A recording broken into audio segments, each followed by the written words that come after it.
Bismillahirrahmanirrahim. Assalamualaikum warahmatullahi wabarakatuh. Alhamdulillahirabbil alamin wa bihi nasta'in ala umuri dunya waddin. Asyhadu an la ilaha illallah wahdahu la syarika lah wa asyhadu anna Muhammadan abduhu wa rasuluhu la nabiyya ba'da. Amma ba'd.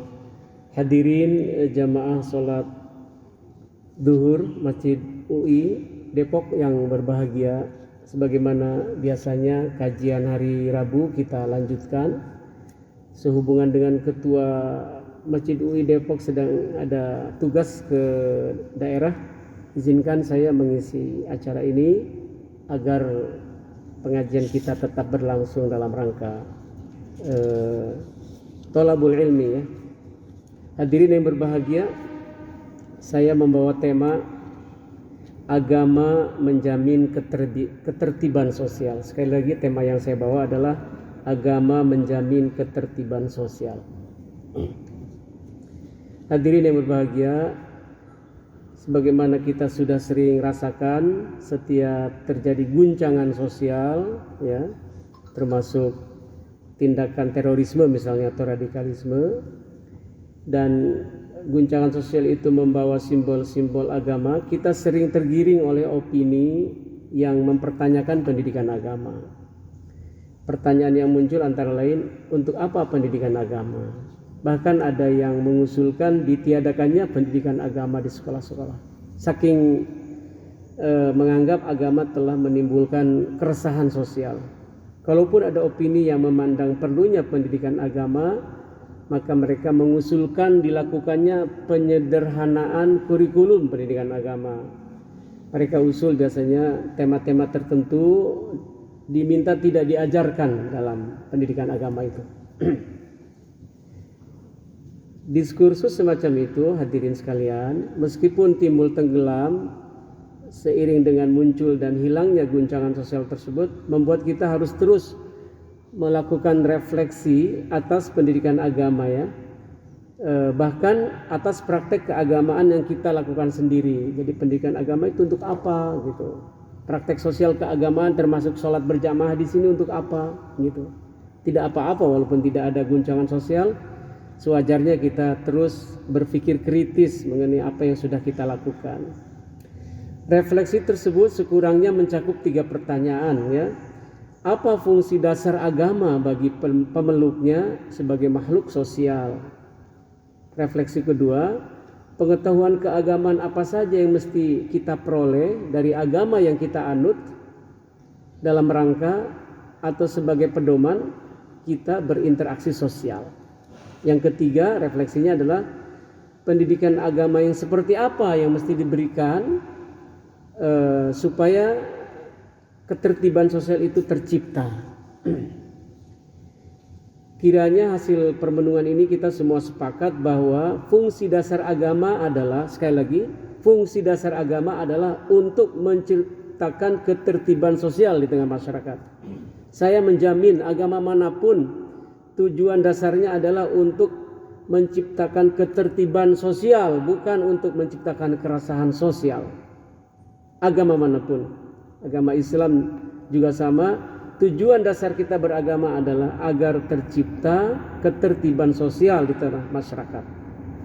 Agama diturunkan agar kehidupan sosial ini berjalan secara teratur, di mana masing-masing anggota masyarakatnya paham serta melaksanakan hak dan kewajibannya dengan penuh tanggung jawab kepada sesama manusia, bahkan kepada alam sekitar berdasarkan perintah dan atau larangan dari Allah Subhanahu wa taala. Tuntutan dan tuntunan demikian itu terjadi karena ajaran agama mengatur hak dan kewajiban setiap individu yang mukallaf. Hadirin semua di sini adalah orang mukallaf, sudah akil, baligh secara umur, intelektual sudah cerdas, dan secara sosial sudah mempunyai tanggung jawab. Untuk apa? Untuk bertanggung jawab kepada dirinya, kepada orang lain, kepada lingkungan sekitar, sebagai bukti kepatuhan kepada Allah Subhanahu wa taala. Hak dan kewajiban tersebut diuraikan dalam sejumlah perintah yang mesti dilaksanakan dan sejumlah larangan yang mesti dijauhi. Nah, dalam satu kata, tuntunan dan tuntutan untuk menjadikan agama sebagai brandware dan software terciptanya ketertiban sosial itu dalam agama kita terhimpun dalam satu kata, yaitu kata takwa. Karena kita tahu semua takwa itu artinya kan melaksanakan apa-apa yang diperintah Allah dan menjauhi apa-apa yang dilarang oleh Allah Subhanahu wa taala.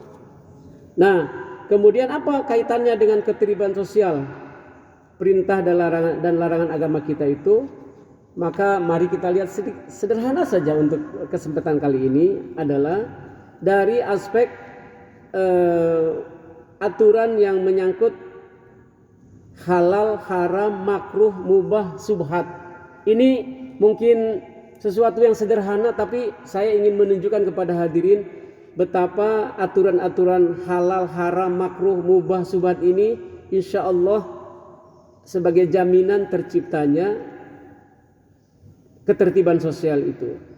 Dan alhamdulillah bersumber pada Quran, hadis dan hasil ijtihad, para ulama kita sudah menyusun benda dan perbuatan apa saja yang halal, haram, makruh, mubah dan subhat tersebut ya. Insya Allah ya, andaikan setiap di antara kita yang mukallaf ini faham dan mengikuti tuntutan tersebut, niscaya ketertiban sosial akan terwujud karena masing-masing akan memelihara hak dan kewajibannya di tengah masyarakat. Dalam kaitan ini, maka orang-orang yang semakin nyata ya mewujudkan ketertiban sosial melalui patuh atas halal haram, mubah makruh dan seterusnya itu, insya Allah dia adalah orang yang paling bertakwa.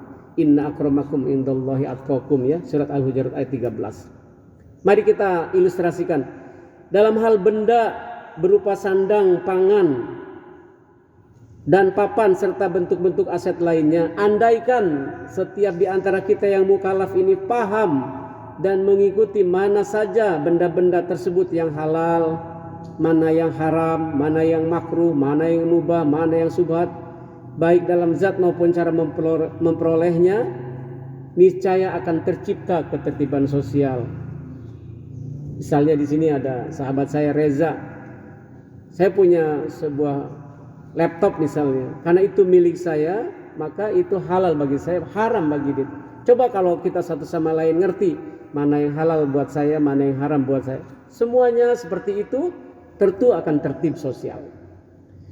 Naruh sepatu di depan pun tidak takut hilang karena udah tahu persis halal bagi pemiliknya, haram bagi yang pengunjung, bukan haknya. Masya Allah. Mungkin rumah-rumah kita tidak perlu dikunci malam-malam kalau semua masyarakat sudah patuh betul kepada halal haram ini. Tertib sekali. Andaikan masyarakat kita ini semua yang mukallaf ini patuh kepada halal haram, dan itu baru pada benda. Dalam hal perbuatan, andaikan setiap mukallaf paham dan mengikuti mana saja perbuatan-perbuatan yang halal, haram, makruh, mubah dan seterusnya itu dalam niat dan dalam prakteknya, insya Allah tertib sosial. Andaikan saya misalnya jadi ketua RT, lalu ada uang ke RT-an, tahu betul bahwa uang itu adalah milik masyarakat, tidak akan saya makan karena tahu itu haram. Wah, mungkin tidak ada korupsi di masyarakat kita ya. Tidak ada maling, tidak ada colong. Di tengah masyarakat mahasiswa misalnya tidak ada yang nyontek, dia tahu kalau itu perbuatan yang dilarang. Masya Allah, tertib kalau semua masyarakat paham betul apa yang halal, apa yang haram, apa yang makruh, apa yang mubah ya. Masya Allah. Tapi kalau khotib, kalau penceramah membahas masalah ini malas dengarnya. Apa sih agama Islam cuma bicara halal haram saja, padahal itu mendasar bagi kehidupan. Di rumah saja halal, haram, makruh, mubah itu harus dipraktekkan kok gitu. Seorang anak mau ngambil harta orang tuanya harus paham halal apa haram itu. Atau sebaliknya, seorang ayah atau bunda ingin memakan harta anaknya, halal apa haram itu, harus tahu itu. Iya. Jangan mentang-mentang ada di rumah semua halal, atau sebaliknya semua tidak demikian. Oleh karena itu, pengetahuan keagamaan mengenai hak dan kewajiban selaku mukallaf dari segi ini saja, dari segi halal, haram, makruh, mubah, subhat ini menjadi penting sekali. Dengan demikian, pertanyaan kedua dalam makalah kecil ini, pengetahuan keagamaan apa saja yang mesti kita peroleh dari agama yang kita peluk agar terjadi interaksi sosial yang harmonis, maka kiranya sudah terjawab sudah, ya. Yang tersisa sekarang pertanyaan ketiga, pendidikan agama apa akhirnya, pendidikan agama yang seperti apa yang mesti diberikan untuk ditegaknya ketertiban sosial itu? Saya berpendapat adalah pendidikan agama yang terbuka. Sekali lagi, kalau ingin agama menjadi jalan bagi terciptanya ketertiban sosial, maka lakukanlah pendidikan agama yang terbuka dalam pengertian open dalam kurikulum, dilakukan melalui pesantren atau sekolah atau lembaga pendidikan lainnya, dan terbuka secara inklusif dalam menemukan sumber referensinya. Melalui pendidikan agama yang terbuka, yang open di sekolah dan pesantren, insya Allah kita dapat memonitor, dapat mengevaluasi atas pelaksanaan kurikulum itu. Kita bisa memberi masukan, bisa memberi kritik dan saran. Bandingkan jika dilakukan secara eksklusif, bahaya itu, ya. Konon para pelaku teror radikal itu kalau belajar nggak mau inklusif, nggak mau terbuka, eksklusif di kelompoknya saja, ya. Kalau kita kan di masjid terbuka, silakan bagi yang setuju, yang keberatan kritik, terbuka kok, jadi nggak usah takut jadinya, karena ini pendidikan terbuka. Nah, kedua terkait terbuka dalam pengertian inklusif secara referensi. Yang saya maksudkan di sini adalah inklusif dalam merujuk materi keagamaan yang bersumber dari berbagai kitab karya ulama yang sudah masyhur, yang sudah teruji dari waktu ke waktu dan bersifat bersambung atau musalsal hingga ke Rasulullah SAW. Jadi waktu kita ngaji, perhatikan oleh kita semua, apakah bahan kajiannya itu sudah menjadi rahasia umum enggak di dalam kitab-kitab yang sudah tersedia. Kalau sudah, silakan ngaji. Kalau belum tersedia, masih karya kelompoknya, waspadalah, itu biasanya sumber dari radikalisme ada di situ, ya. Ketika membahas sebuah masalah agama, ikut pengajian kita misalnya, hendaknya secara inklusif dibuka berbagai hasil pemikiran ulama yang telah bersungguh-sungguh membahas masalah yang sedang dikupas itu, di mana ulama tersebut saling mengkonfirmasi, saling memverifikasi. Biasanya ulama tersebut sudah sepakat dan ujung-ujungnya adalah musalsal kepada Rasulullah SAW. Dalam praktek, inklusivitas rujukan ini tampak dari pemanfaatan karya ulama, cendekiawan, kiai atau ustadz yang mengacu kepada karya-karya ulama terdahulu. Jadi kalau ada pengajian, lihat kitab yang diacunya. Kitab itu mengacu kepada, mudah-mudahan mengacu kepada karya ulama yang sudah masyhur. Sebab ulama yang masyhur itu nanti mengacu kepada ulama mujtahidin. Biasanya begitu. Nah, ulama mujtahidin biasanya otomatis akan mengacu kepada penjelasan tabi'in. Tabi'in mengacu kepada penjelasan tabi'in. Tabi'in akan mengacu kepada kesaksian para sahabat. Para sahabat melihat langsung dari Rasulullah SAW. Begitu jadinya kita ngajinya yang ada musalsal hingga ke Rasulullah dalam pengertian sumber referensinya sambung menyambung hingga Rasulullah SAW. Yang dibuktikan dengan karya ulama, mengacu kepada ulama masyhur, mengacu ke ulama mujtahidin, mengacu kepada tabi'in ke sahabat hingga ke Rasulullah. Dengan demikian insya Allah tidak akan terlibat kita dengan radikalisme, ya. Sebab insya Allah dengan demikian kalau kita secara inklusif dalam mengacu sumber pendidikan agama kita, akan muncul sikap moderat, karena saling mengecek bagaimana di pendapat ulama yang ini, kalau dari mujtahidin ini gimana, yang ini gimana. Tidak akan timbul merasa pendapat paling benar sendiri dalam memahami agama. Juga akan terhindar dari sikap atau kecenderungan menyalahkan orang lain. Kalau tidak sependapat langsung salah aja. Jangan dipikir yang tidak diketahui itu tidak ada. Sekali lagi saya katakan, janganlah kita menganggap sesuatu yang tidak kita ketahui itu tidak ada. Mungkin belum ketemu referensinya, makanya harus rajin ngaji, ikhlas ngajinya. Jangan ngaji ingin nguji penceramahnya, jangan. Ngaji aja. Kalau nanti tidak sepakat, tinggal telusuri sumbernya. Ya, insyaallah kalau ngajinya juga inklusif, tidak eksklusif, insyaallah akan tercipta ketertiban sosial. Sebagai penutup dari saya, tentu saja pendidikan agama bukan sebatas halal haram ya, saudara-saudara, bukan ya, lebih dari itu ya.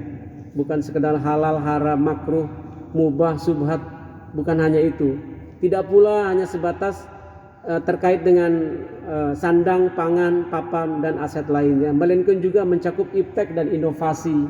Mungkin di antara hadirin ada yang berinovasi dalam bidang iptek, tinggal tanya aja, inovasi yang saya lakukan halal apa haram, mubah atau subhat, makruh atau tidak, silakan. Jadi tidak selalu sandang pangan ya, silakan saja yang lain. Cakupan pendidikan agama juga meliputi urusan manusia dengan Allah, hakullah, urusan manusia dengan manusia, hakul adam, dan manusia dengan alam, hakul alam. Insya Allah kalau kita belajarnya terbuka, inklusif, seluruh sumber dibuka, hati terbuka lapang, tidak merasa benar sendiri, insya Allah akan diperoleh hikmah keagamaan kita, bahwa agama kita dilahirkan, agama manapun termasuk agama kita adalah dalam rangka menciptakan ketertiban sosial. Insya Allah mari kita menjadi bagian dari menjadikan agama ini rahmatan lil alamin. Wabillahi taufiq wal hidayah. Wassalamualaikum warahmatullahi wabarakatuh.